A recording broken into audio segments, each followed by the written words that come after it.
IPL का season आने वाला है। टीम्स अपनी स्ट्रैटेजीज बना रही हैं। फैंस अपने फेवरेट प्लेयर्स के लिए एक्साइटेड हैं।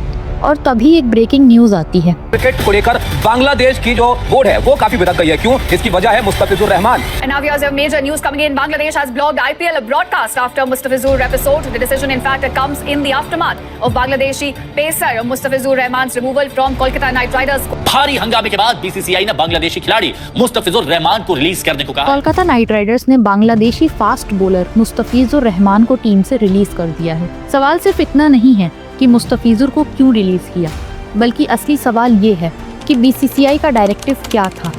फॉरेन प्लेयर्स पर क्या नया प्रेशर है? क्या आईपीएल और इंटरनेशनल क्रिकेट के बीच क्लैश बढ़ रहा है? और सबसे इम्पोर्टेंट, इस डिसीजन का इफेक्ट केकेआर और मुस्तफिजुर के करियर पर क्या पड़ेगा? आज की इस वीडियो में हम सिर्फ न्यूज़ नहीं बल्कि पूरी कहानी, बैकग्राउंड, पॉलिटिक्स और क्रिकेटिंग इम्पैक्ट को डिटेल में समझेंगे।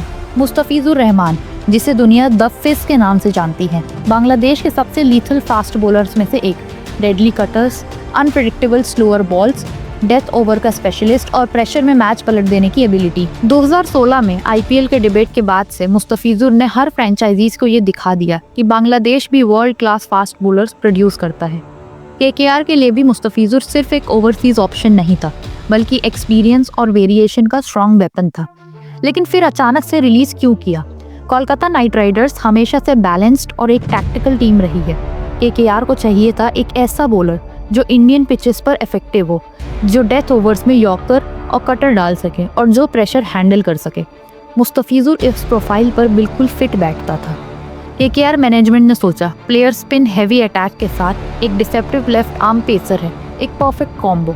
लेकिन क्रिकेट सिर्फ टैलेंट से नहीं, अवेलेबिलिटी से भी चलता है। और यहीं से स्टोरी में एंट्री होती है बीसीसीआई डायरेक्टिव की। बीसीसीआई ने क्लियर डायरेक्टिव दिया कि आईपीएल फ्रेंचाइजीज को सिर्फ वही फॉरेन प्लेयर्स रखने चाहिए जो टूर्नामेंट के लिए फुल्ली अवेलेबल हो। इसका मतलब ये है कि no mid season pull outs, no international duty clashes and no uncertainty. BCCI का मानना है कि आईपीएल एक हाई वैल्यू टूर्नामेंट है। फ्रेंचाइजीज और फैंस दोनों स्टेबिलिटी डिजर्व करते हैं। अगर कोई फॉरेन बोर्ड अपने प्लेयर को बीच आईपीएल बुला लेता है तो टीम का बैलेंस बिगड़ता है, साथ ही फैंस का ट्रस्ट टूट जाता है और कमर्शियल कमिटमेंट्स भी अफेक्ट होती हैं। अब यहाँ पर स्टोरी और कॉम्प्लेक्स हो जाती है। बांग्लादेश क्रिकेट बोर्ड का स्केड्यूल है international series, world events preparation और नेशनल ड्यूटी को प्रायोरिटी पे रखना। और मुस्तफिजुर रहमान बांग्लादेश के की बॉलर हैं। बीसीबी का क्लियर स्टैंस है, नेशनल ड्यूटी कम्स फर्स्ट। अगर बांग्लादेश को मुस्तफिजुर की जरूरत पड़ी तो वो आईपीएल छोड़कर जा सकते हैं।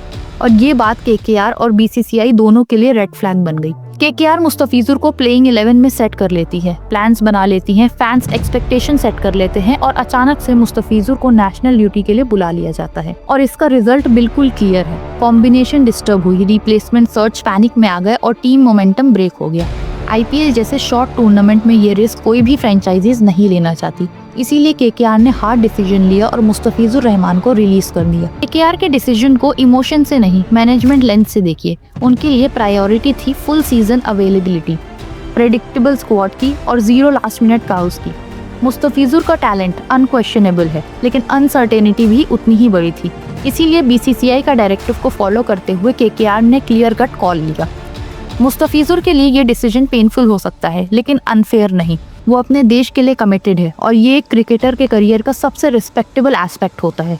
लेकिन सच ये भी है, आईपीएल जैसे प्लेटफॉर्म से दूर रहना एक्सपोजर और अर्निंग दोनों पर इम्पैक्ट डालता है। ये एक क्लासिक कॉन्फ्लिक्ट है, कंट्री वर्सेस फ्रेंचाइजीज क्रिकेट का। और ये सिर्फ मुस्तफिजुर की स्टोरी नहीं है। South Africa, Bangladesh, West Indies के कई बोर्ड्स अपने प्लेयर्स को आईपीएल के लिए फुल अवेलेबिलिटी नहीं देते। और बीसीसीआई का स्टैंड क्लियर होता जा रहा है, if you want IPL commit fully. Future में हम और भी प्लेयर्स को इसी वजह से रिलीज होते हुए देख सकते हैं। अब आगे क्या होगा, इसके पॉसिबल सिनेरियोस ये हैं कि मुस्तफिजुर फ्यूचर आईपीएल सीजन्स में तब आएंगे जब बांग्लादेश स्केड्यूल फ्री हो और फ्रेंचाइजीज बांग्लादेश प्लेयर्स साइन करने से पहले ज़्यादा कॉशियस होंगी। और बीसीसीआई और फॉरेन बोर्ड्स के बीच नेगोशिएशन और टफ होंगे। आईपीएल सिर्फ क्रिकेट नहीं, $1 बिलियन इकोसिस्टम है। एट दी एंड केकेआर का मुस्तफिजुर रहमान को रिलीज करना न किसी प्लेयर की फेलियर है और न किसी बोर्ड की जीत। ये एक रिमाइंडर है कि मॉडर्न क्रिकेट सिर्फ पिच पर नहीं, बोर्ड रूम्स और कैलेंडर्स में भी खेला जाता है।